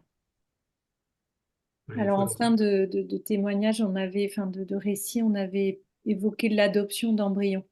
Donc, c'est encore Mmh, une tout à spécificité. fait. Peut-être que le mot adoption a été entendu, mais on évoquait l'adoption d'embryons. Euh, Mmh. Effectivement, ce que j'entendais dans cette question, c'est, vu les statistiques et les chiffres, voilà, le réel, effectivement, cogne. Alors, peut-être ça me donne envie d'ajouter, là, merci Éléonore de repréciser voilà, cette référence à l'adoption d'embryons, que pour certaines personnes, moi j'ai pu entendre que envisager l'adoption d'embryons, c'était une, une option qui était éthiquement plus acceptable pour elles. Voilà, on a pas forcément, on a parlé de limites aujourd'hui, on n'a pas forcément parlé de positionnement éthique en tant que tel. Mais voilà, pour certaines personnes, c'est quelque chose qui vient répondre à quelque chose de leur désir, justement. Euh, et que quand l'adoption d'un enfant né ailleurs, d'une autre histoire, n'est pas possible, parfois envisager l'adoption d'embryons, ça peut être une piste pour certaines personnes. C'est quelque chose qu'on entend aussi de temps en temps dans les permanences téléphoniques qu'on fait à l'association. Autre spectateur anonyme, ou le même, hein, nous sommes en attente d'un don d'embryon, mais on nous annonce entre 3 et 5 ans d'attente. Pourquoi y a-t-il si peu de donneuses d'ovocytes? Ah, Ils sont en attente d'un don d'ovocytes dans la question. La question, oui, j'imagine, c'est en France, hein, où effectivement, malgré le ton rassurant des sécos. Moi, je discute souvent avec eux qui disent oui, mais c'est 15, 18 mois. En fait, la réalité, c'est plus près de 4 ou 5 ans. C'est la réalité. Mm. Il y a de multiples raisons, hein, pourquoi si peu. C'est une question hautement politique, entre autres. D'abord, les Français sont peu donneurs. Donc ça, c'est première raison. La deuxième raison, c'est que donner ces ovocytes, c'est une certaine contrainte, c'est du temps, c'est des heures de travail perdues, c'est des injections, c'est une anesthésie, c'est quand même assez lourd et que la France ne veut pas dédommager les donneuses. Mm. Certains sécos étant particulièrement pingres, on a des gens qui nous ont dit, moi, on m'a dit, on me donne un ticket de métro en partant, quoi, c'est tout. Donc les gens ne veulent pas donner. Mhm. De ce fait, ça explique pourquoi il y a peu de donneuses. Au moment des négociations de loi bioéthique, les associations étaient bien sûr conviées à discuter. C'est la première chose qu'on a dit. Si vous voulez que ça fonctionne en France, le don, il faut non pas de payer les donneuses, il n'est pas question de salaire, mais il est question de dédommager les donneuses de leur temps perdu, de leur journée de travail perdue, d'un certain nombre de choses comme ça. Ça ne sera jamais un salaire. Et au principe de la gratuité du don, ils ont refusé en disant, mais alors peut-être qu'un jour ils nous diront un rein, il faudra le payer ou quelque ça n'a rien à voir. C'était pas du tout logique. Ouais. Voilà, c'est la raison pour laquelle il n'y a quasiment pas de donneuses en France, effectivement. Mm. Ça me fait penser à un livre de Jérôme de Neubourg, me semble-t-il, où il explique sa démarche pour donner, alors là, son sperme, et finalement son renoncement. Et j'avais retenu de ce livre aussi, finalement, un besoin de considération, un besoin de reconnaissance dans le cadre même du processus que lui disait ne pas avoir rencontré. Voilà, comme il en aurait eu besoin, peut-être. Enfin, voilà. Voilà, donc peut-être ça fait partie aussi, voilà, des choses qui font qu'on donne pas suffisamment en France. Euh, voilà, y compris des ovocytes. Et plus étonnant, il y a aussi le même manque côté donneur, hein. Les sécos disent on a un énorme manque de donneuses, alors que ça semble effectivement plus simple. Là, c'est simplement une hésitation face aux dons et la nouvelle loi sur la suppression de l'anonymat et l'accès aux origines aux 18 ans de l'enfant né par don a diminué pour certains sécos le nombre de donneurs et de donneuses de plus de la moitié. Donc, il y en a encore moins qu'avant, alors que la demande, elle, a beaucoup augmenté avec l'accès, bien sûr, aux femmes seules et aux couples de femmes. Donc, c'est un vrai paradoxe. On a ouvert de façon plus large et de l'autre côté, on a fait un peu peur aux éventuels donneurs et donneuses. Donc, c'est effectivement une situation difficile. Pour l'instant, la seule solution rapide, c'est d'aller à l'étranger. Il n'y en a pas d'autre.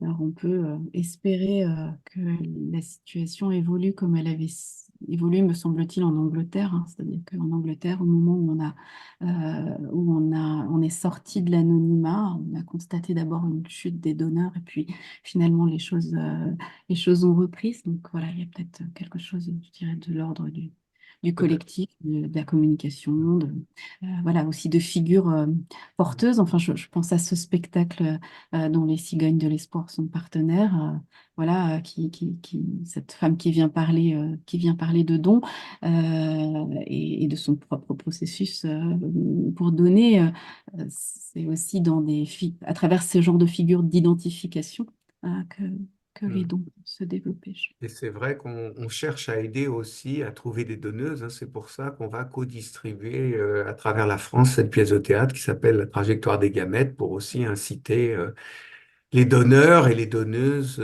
à donner. Mais c'est vrai que l'exemple qu'on a, c'est le Portugal qui a eu très peur au moment où ils ont adopté des lois similaires à la nôtre. Et c'était il y a maintenant presque 4 ans. Avec l'accès aux origines, ils ont d'abord eu une baisse et désormais, il y a plus de donneurs et de donneuses qu'il y avait avant. Donc, Mm. c'est peut-être un espoir. Mm. J'espère qu'on a répondu à votre question. Alors, Anne nous écrit, avec mon mari, on fait les protocoles, mais on n'évoque plus jamais la vie rêvée avec nos enfants. Alors qu'au début de notre relation, on en parlait souvent. Je ne sais pas comment je pourrais faire revivre ce rêve avec lui. J'ai peur que ce soit trop douloureux. Ah. Mhm. Mesdames. Mhm.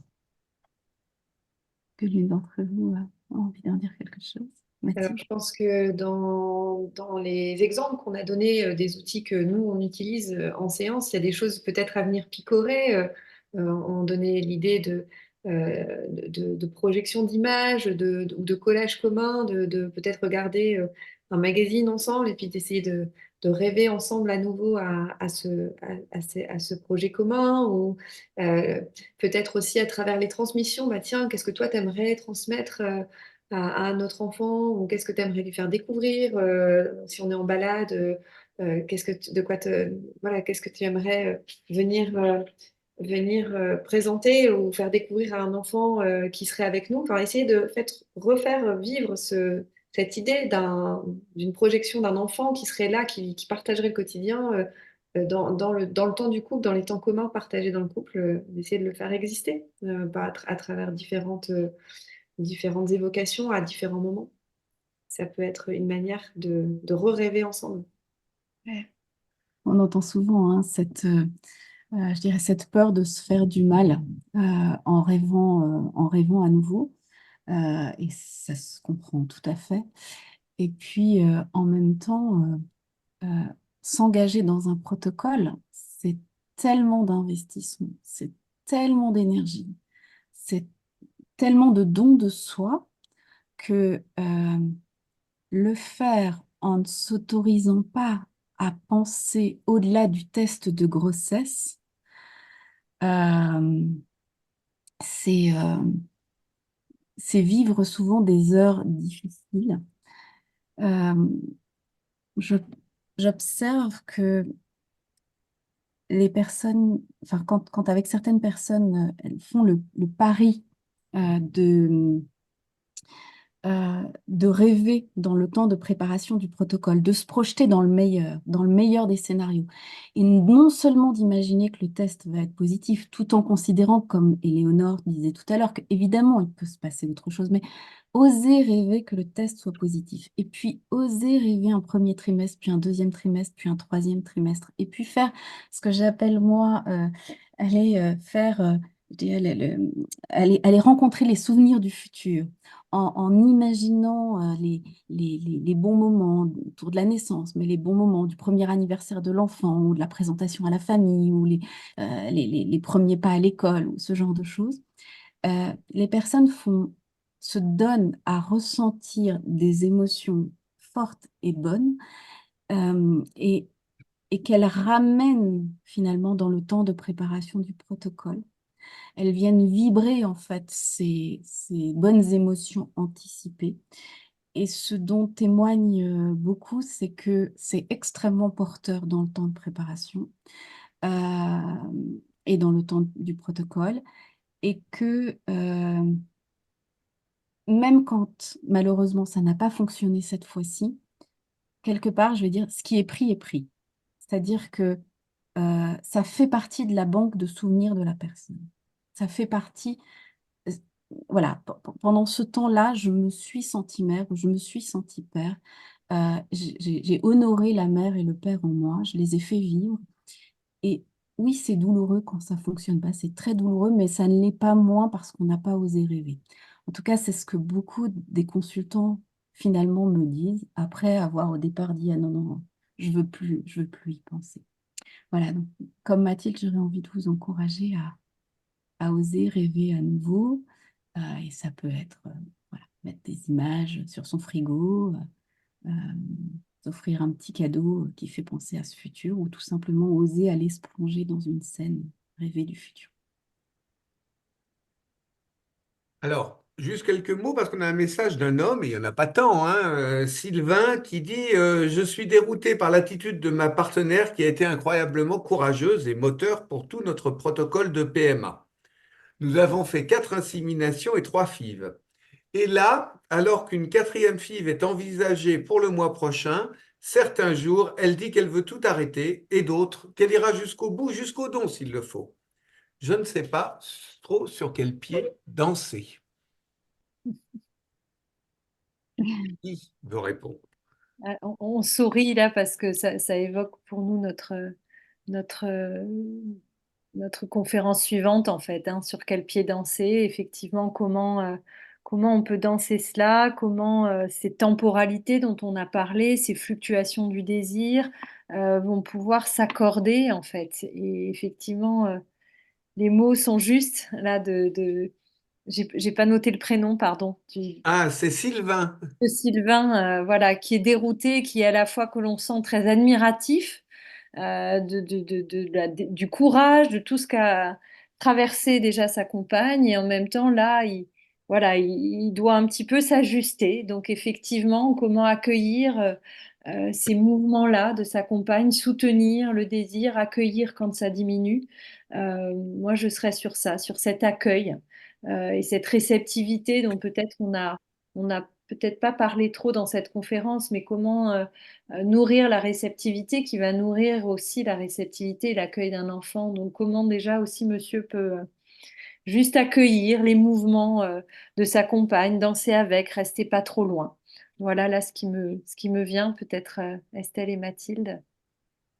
Oui, bah, c'est effectivement une jolie transition sur notre prochaine conférence. Et puis, ça fait aussi des échos, là, ce que vous évoquez, Sylvain, avec ce qu'on répondait à Nathalie tout à l'heure, hein. C'est-à-dire que effectivement, les deux membres du couple ne vont pas vivre les différentes étapes de la même manière et vont avoir un rapport au temps qui peut être très différent, avec ce que disait Mathilde sur le fait que je dirais le vécu n'est pas incarné enfin voilà, le niveau d'incarnation n'est évidemment pas le même, et du coup le rapport au temps n'est pas le même pour les deux membres du couple. Et donc c'est avec ça qu'il va falloir danser dans une écoute. Et peut-être un écho à l'un des points que l'on a évoqués, c'est peut-être le besoin de pause, parce qu'effectivement, il y a eu 4 IA, 3 FIV. Alors c'est beaucoup, c'est énorme et elle l'a fait, mais peut-être que là, il y a comme un essoufflement et juste peut-être le besoin de temporiser, d'une petite pause, de reprendre le souffle. Oui. Mathilde, tu voudrais ajouter quelque chose?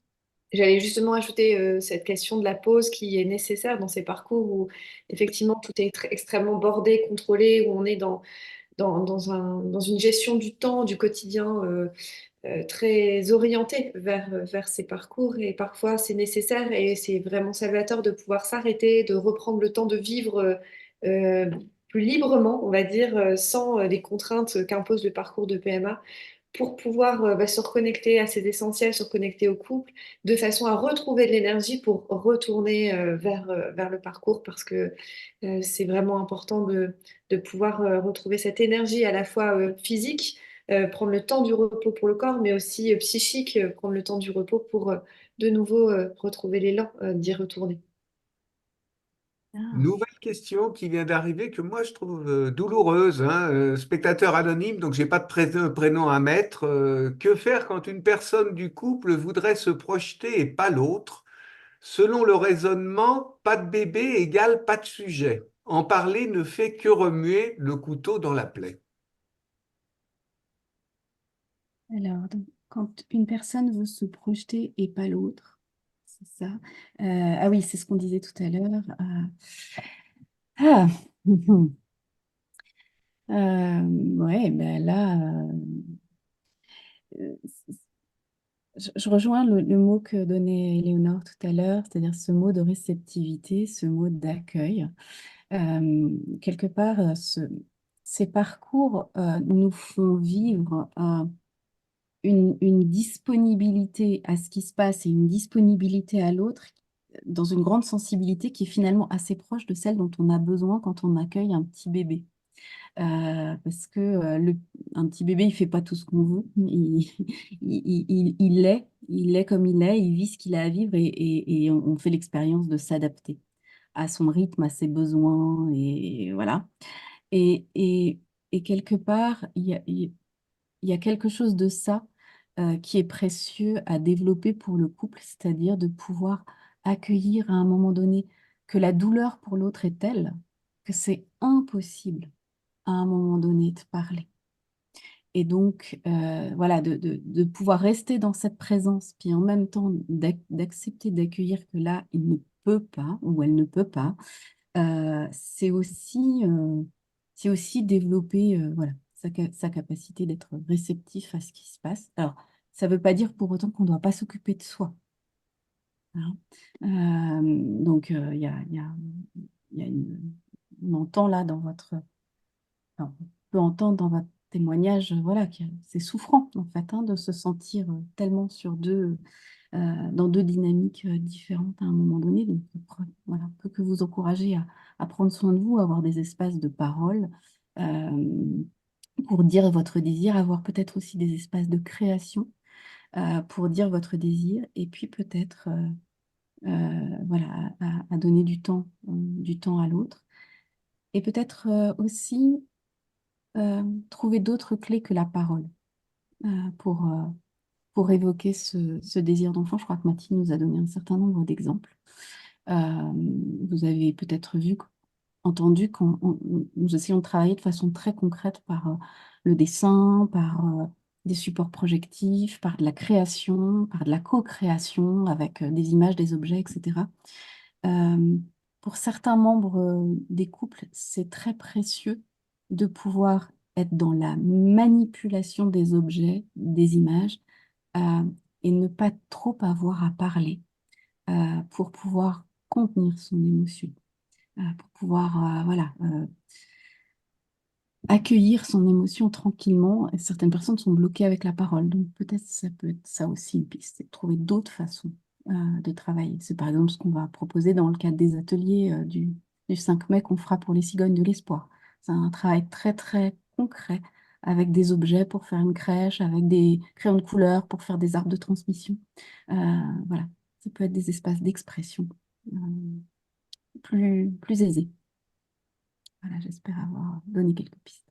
Je te Sur la... rejoins totalement. Et c'est sur les espaces de vraiment dédiés à ça, avec de la création, le fait de passer par le matériel, le manuel peut vraiment venir compléter un discours ou un dialogue qui serait trop douloureux.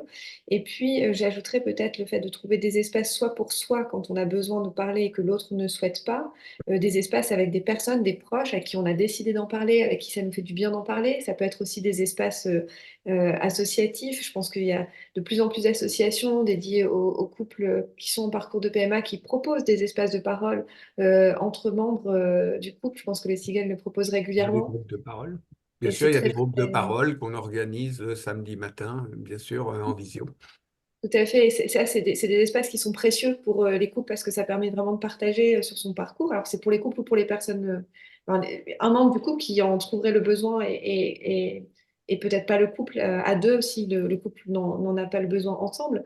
Et puis après, effectivement, avoir un espace thérapeutique, ça peut aussi venir aider parce que ça vient contenir en fait le moment où on en parle à l'espace thérapeutique. Ça peut être aussi ça, la fonction de l'espace, c'est-à-dire que dans le quotidien, on ne parle pas forcément du projet. Puis on a cette fenêtre-là pendant une heure et demie, on vient parler ensemble de ce projet et ça permet de venir défiger, débloquer les choses. Mais on sait que ça sera juste là et que ça ne va pas venir envahir et ça permet de contenir aussi l'émotion parfois et ce que ça peut faire ressentir de désarroi ou de souffrance à la personne.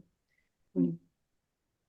Sur la temporisation, donc quelqu'un répond temporiser, ok, sauf que c'est le planning des hôpitaux qui s'impose à nous et que le temps joue contre nous. Ouais. Ouais, Voilà. ouais, Hmm. en effet. Ouais, tout à fait. Bah oui, bon, là, c'est le sujet de voilà, comment faire entendre à l'autre ce temps qui court et qui nécessite d'avancer ensemble.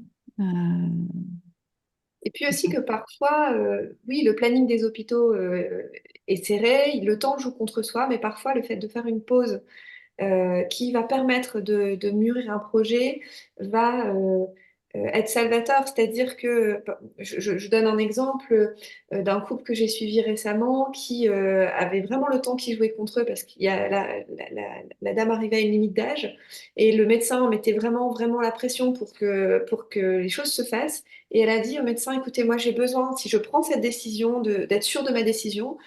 Et elle a pris le temps, ils ont fait une pause qui a duré 6 mois pour venir travailler sur leur décision d'aller ou non vers un don de gamètes.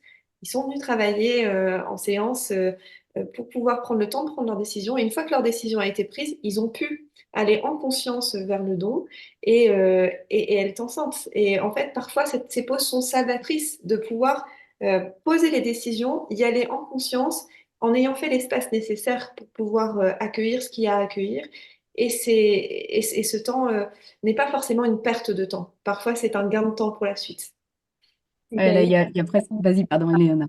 on Vas-y. en parlera dans la deuxième conférence, mais c'est effectivement d'oser aussi parfois dire non, y compris au planning des hôpitaux et des médecins, en tout cas de mettre une pause, de dire je prendrai le rendez-vous suivant pour le cycle suivant.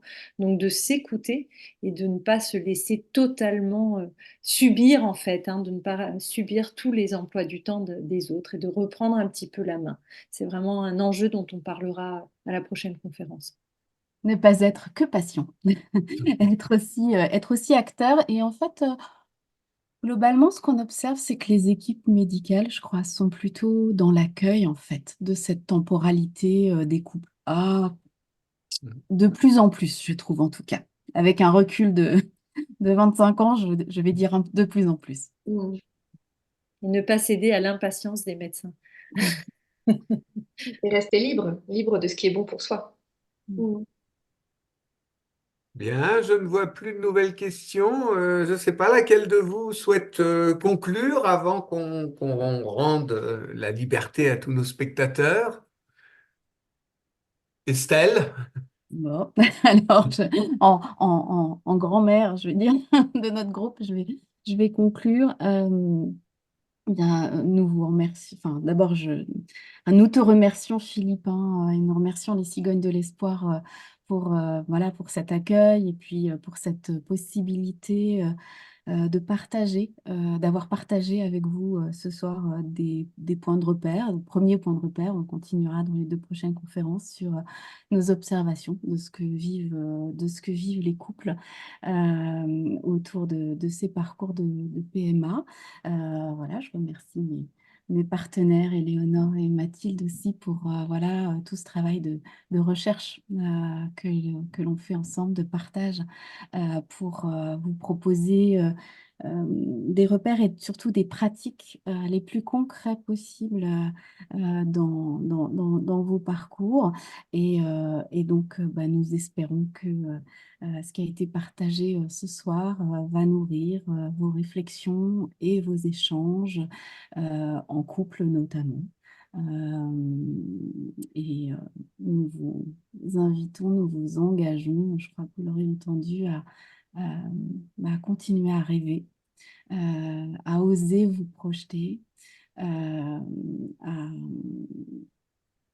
à honorer, en fait, comme nous cherchons à le faire jour après jour, la mère et le père en vous, quelle que soit la suite de votre chemin, parce que voilà, cet élément-là, ces éléments-là de votre identité, bah, vous les nourrissez jour après jour par votre engagement. Voilà, et puis nous vous invitons à vivre pleinement dès aujourd'hui. Voilà. Bien, merci. Allez. On espère tous vous retrouver, même encore plus nombreux, le 14 mars et je répète, le 4 avril. Le mot de la fin, ce sera celui de Dorine qui vient de publier un message. Merci beaucoup pour cette conférence, pour la qualité de vos interventions et de vos regards croisés. Je vous souhaite à tous une bonne soirée et à très bientôt. Merci. Merci. Merci beaucoup. Merci, bonne soirée. Bonne soirée.